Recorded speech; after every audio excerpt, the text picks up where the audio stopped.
Welcome to Nasdaq Trade Talks. I'm Jill Malandrino, global markets reporter at Nasdaq. Joining us for this segment, we have Phil Mackintosh, chief economist at Nasdaq, to discuss if the earnings session may or may not be over and the sectors that are either going to perform well and perhaps may not perform well. Phil, it's great to see you as always. Welcome back to Trade Talks. And you and I have spoken about this a number of times, the earnings recession. Your team is looking at some data that could suggest it may or may not end this quarter. Yeah, we're at that point now where at the moment the expectation is that earnings are going to be a little bit lower than last year. But actually what tends to happen with the US earnings is companies manage down and then they outperform and they beat.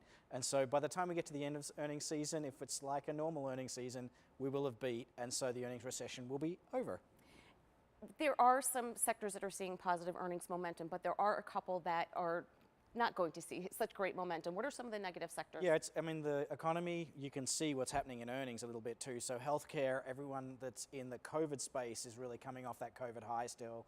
If you look at energy, obviously oil prices were much higher a year and a half ago, so that's affecting the energy sector. And we've had a manufacturing recession for a while, and so that's affecting the materials sector. But all of the other sectors, especially the ones that are consumer driven, right, are actually doing really quite well. Well, let's take a look at that because that's really big consistent with retail sales data as well.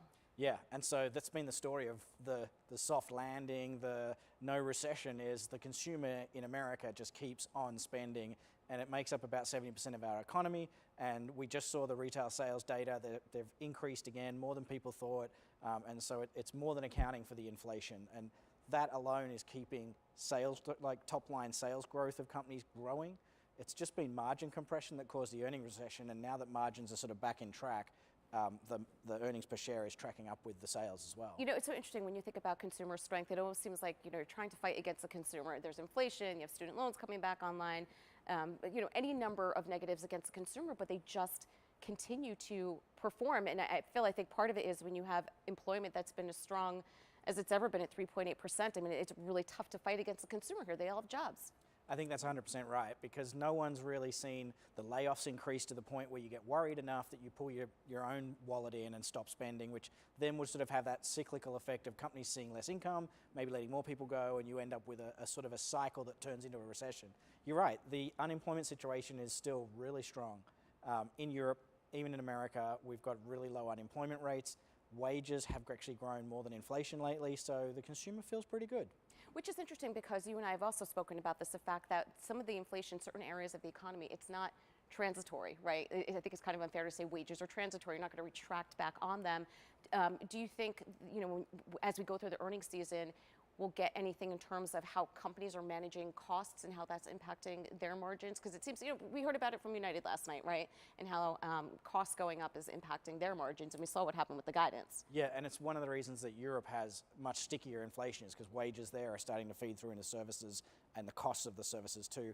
I think the thing about inflation though is your prices can go up if they stay where they got up to. After 12 months, there's no inflation in that level. And so you're starting to see now the spike in wage inflation that we saw when everybody was trying to hire leisure and hospitality workers and restaurant workers because we all suddenly had vaccines and we were going back to those things. We see 20% plus growth in those spaces for wages. That's all come back down to normal. And so if you look at the sort of wage growth now, it's almost back to that 2-3% level, which doesn't really create inflation. Right, and I don't think companies are going to be generous and roll back their prices either. So I think we've all gotten used to paying. Got to wait 12 months until it all rolls off though. Right. So like goods prices, not inflationary anymore. Energy's deflationary. Secondhand cars are deflationary. They're cheaper than they were recently. There's a lot of different parts of the CPI now that's not going up anymore at all. So really the thing that's holding the inflation number up is shelter, which is the rent that we pay for where we live.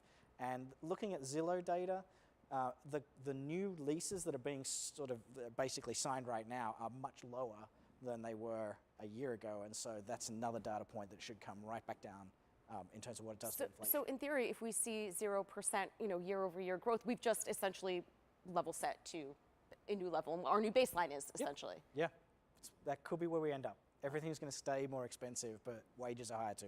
All right, well, I'm not sure how I feel about that one, but we'll take it for now. Appreciate the insight as always, Phil. Thanks for joining us on Trade Talks. And thanks for joining me. I'm Jill Malandrino, global markets reporter at Nasdaq.